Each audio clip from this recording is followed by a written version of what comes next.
Hello everyone and welcome to my channel. I'm here to talk about a horse, a very special horse in history which had a city named after him.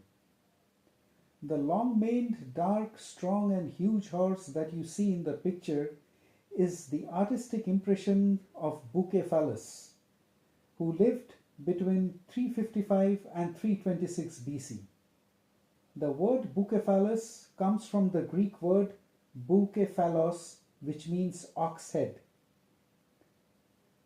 Bucephalus was the most legendary war horse of antiquity and was owned by Alexander the Great.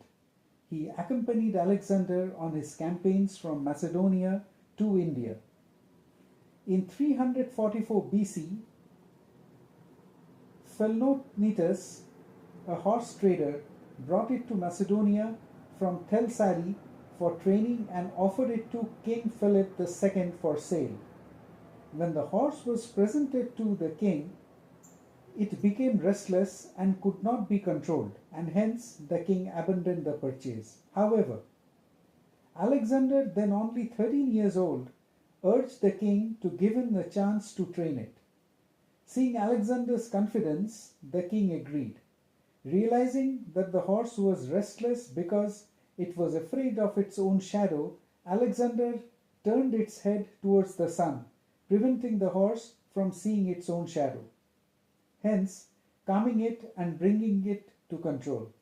According to Plutarch, the Greek historian, philosopher and biographer who lived between the 1st and 2nd century CE, King Philip told his son, "Go seek another land, my son.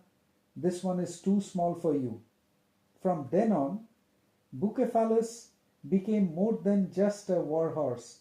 He was Alexander's loyal companion through countless battles, a living symbol of his courage and power. Alexander the Great's relationship with Bucephalus was legendary. Their bond was so profound that Bucephalus was regarded almost as an extension of Alexander himself. Alexander's bonding and attachment with Bucephalus can be best described by an incident recorded by the historians. Bucephalus was once stolen by thieves in the city of Sadracata. Alexander warned the locals that if Bucephalus was not returned immediately, he would raze the settlement to ground. The thieves soon returned Bucephalus, and imagine how Alexander reacted. Instead of punishing the thieves, he rewarded them and set them free. That night, he announced a celebration to mark the return of his beloved Bucephalus. Such was his love and affection for his horse. However, this inseparable bond sadly broke when Bucephalus died in 326 BC in the Battle of Hydaspes, leaving Alexander devastated and in an inconsolable state of sorrow. Though the victory of Hydaspes was one of the most remarkable victories of Alexander, he did not celebrate the victory, grieving the loss of Bucephalus. Alexander etched his love and affection for Bucephalus in history when he founded a city named Bucephala at the site of the horse's death, ensuring Bucephalus's memory lived on as part of his empire. The city lies in present-day Pakistan and is named as Jhelum. Nothing could be greater to honor his beloved companion. This act reflects not only Alexander's grief but also the extraordinary significance Bucephalus held in his life and legacy. Bucephalus, one of the legendary horses of the ancient world, has also inspired artists. The Louvre Museum in Paris houses a special exhibition of paintings of Alexander and Bucephalus. Bucephalus is also the name of a fantastical horse in the film The Adventures of Baron Munchausen. Depicted as a long-maned, black, courageous and a massive head animal, Bucephalus has been the subject of numerous mythological tales, even being exalted above Pegasus, a legendary winged horse from Greek mythology symbolizing freedom, inspiration, and divine power.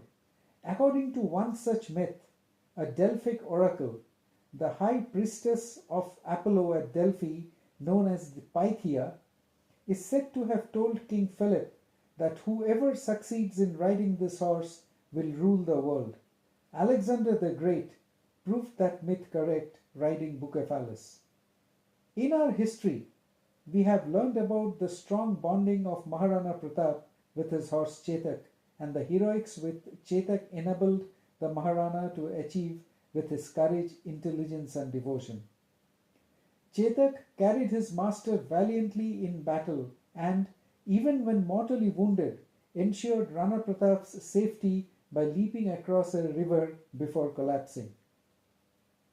Horses were vital to triumphs of great rulers, serving as symbols of power and speed in battles. Their strength and endurance enabled swift conquests, expanded empires, and carried their masters to glory across vast lands. The heroic achievements of the great rulers in history would not be as fascinating as they are without their horses. The bonding between the humans and their animals lives on. Well, that was about Bucephalus, the historic legendary horse owned by Alexander the Great. I found this very interesting and hence shared with you. If you have found it so, please do like and share and subscribe my channel. Don't forget to click on the bell icon for more interesting updates. Thank you. God bless you.